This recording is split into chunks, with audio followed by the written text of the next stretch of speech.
대표님 최근에 삼성일트 수강생분이 2주 만에 240만 원 매출을 달성했다고 하셨는데 맞나요? 네, 맞습니다. 33M2 시스템을 좀 잘 활용하고 그리고 몇 가지 좀 핵심 전략 내용을 좀 거기에 적용을 했더니 성과가 좀 빠르게 나왔습니다. 그래서 이 부분에 대해서 설명을 드리도록 하겠습니다. 2주에 240만 원이면 완전 대박이네요. 한 달이면 400만 원이 넘어가는데요. 네, 여기 보이시면은 여기 뭐 2025년 2월 2일, 15일 이렇게 해서 총 이용 요금은 240만 원 결제고 실제로 받는 건 여기에 3.3%가 빠집니다. 그래서 227만 8천 원 이렇게 금액이 나와 있고 장기 계약 할인, 관리 비용, 청소 비용 이렇게 표시가 되어 있습니다.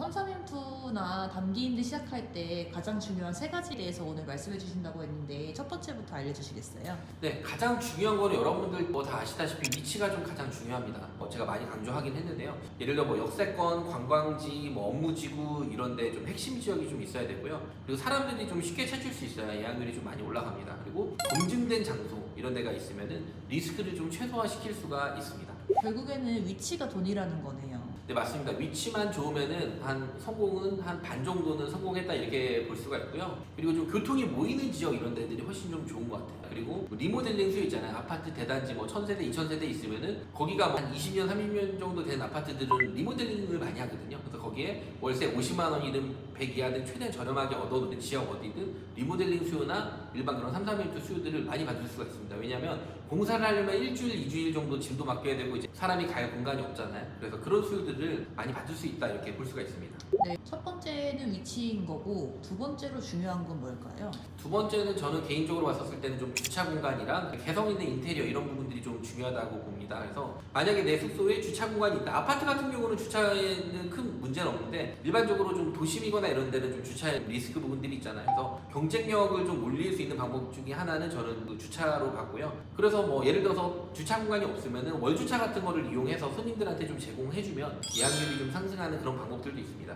여기서 또 한 가지 제가 꿀팁을 말씀드리면 에어비앤비 같은 경우는 하루 단위로 이렇게 이용을 하는데 차를 가지고 오시는 분들이 있어요. 그분들한테는 주차비를 지원해드리면 됩니다. 하루 이용에 4,000원 정도 비용이 든다고 하면은 차를 3대를 가지고 오든 2대를 가지고 오든 그 비용을 드리면 되는 거고 이것도 동일하게 단기 임대일 경우에도 주차를 한다고 하면 저희가 월주차로 해가지고 연결해도 되는 거고 그리고 주 단위로 주차를 진행을 할 수 있기 때문에 주차 관련은 한 가지 좀 꿀팁이 될 수 있다 이렇게 볼 수가 있습니다. 그리고 감각적인 인테리어도 좀 중요한 것 같아요. 예전에는 에어비앤비 그냥 사진만 찍어서 올리고 물론 저도 지금도 사진만 찍어서 올려가지고 안 꾸민 상태인데도 예약이 잘 들어오는 데들이 있어요. 근데 그 경쟁이 좀 치열하다 보면은 조금이라도 좀 예쁜 그런 숙소가 훨씬 더 인기가 좋거든요.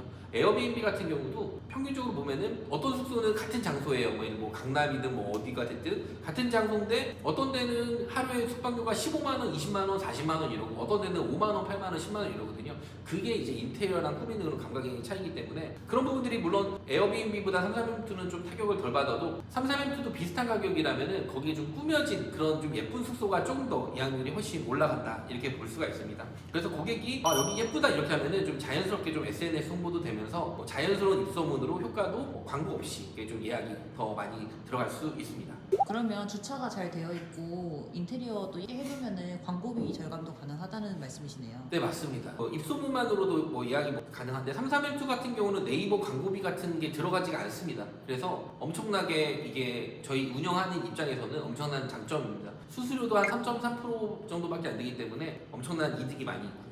두 번째까지 잘 들었고요. 마지막으로 중요한 거는 뭘까요? 마지막으로는 이게 가격 경쟁력, 그 다음에 고정비 절감 이런 게 좀 가장 중요합니다. 그래서 경쟁 숙소보다 좀 저렴한 가격 이런 게 좀 중요하다고 보는데 개인적으로는 그러기 때문에 원가율을 제가 많이 얘기하잖아요. 부동산 경매도 그렇고 에어비앤비도 그렇고 내가 월세 내는 게 은행에 이자 내는 게 0원인 사람이랑 은행에 이자 내고 월세가 2, 300인 사람이랑 수익률이 틀리거든요. 그렇기 때문에 고정비를 최대한 적게 해야 33M2든 에어비앤비든 충분히 승부를 볼 수 있다. 저는 그렇게 보고요. 그렇게 하시면 이제 단기 회전율을 좀 극대화시킬 수가 있고 월세가 너무 비싸면 저희도 가격을 높게 받아야 되기 때문에 예약률이 많이 떨어집니다. 그러면 악순환 반복이기 때문에 그런 것만 좀 조심하시면 되시고 초기에 꾸미는 것도 33M2 꾸미는데 물론 좋은 가전이랑 좋은 걸 쓰시면 좋겠지만 그 좋은 거를 중고나 당근이나 이런 걸로 좀 반가격이나 싸게 해가지고 좋은 걸 좀 깔끔하게 세팅하는 것도 저는 많이 중요한 것 같습니다. 결국에는 남들보다 저렴한 월세에 싸게 운영을 하면 성공 가능성이 높다는 얘기인 거죠. 네, 맞습니다. 운영비를 좀 최소화하면은 좀 적은 예약으로도 충분히 수익이 가능한데 33M2는 기본적으로 그래도 2주 정도만 예약 받아서도 거기 이제 월세랑 고정비 나가는 거 뭐 관리비, 전기세, 뭐 수도세 이런 거 다 포함한 가격으로 2주치 정도만 예약 받고 나머지 2주는 제가 플러스 알파라고 보시는 게 그런 구조로 세팅을 하는 게 제일 좋긴 합니다. 33M2랑 단기 임대, 그 다음에 합법 에어비앤비 이런 거는 누구나 좀 쉽게 시작을 할 수가 있습니다. 이 세 가지만 지키면 안정적인 수익을 많이 거둘 수가 있고요. 그 다음에 제 유튜브에는 에어비앤비, 그 다음에 33M2 부동산 경매 이런 거에서 성공 사례, 실패 사례 도움이 되는 이런 내용들이 많이 있습니다. 그래서 댓글이든 설명란에 그런 정보나 이런 걸 많이 해놓을 테니까요. 여러분들께 많은 도움이 되었으면 좋겠습니다. 네, 오늘도 감사드립니다. 네, 감사합니다.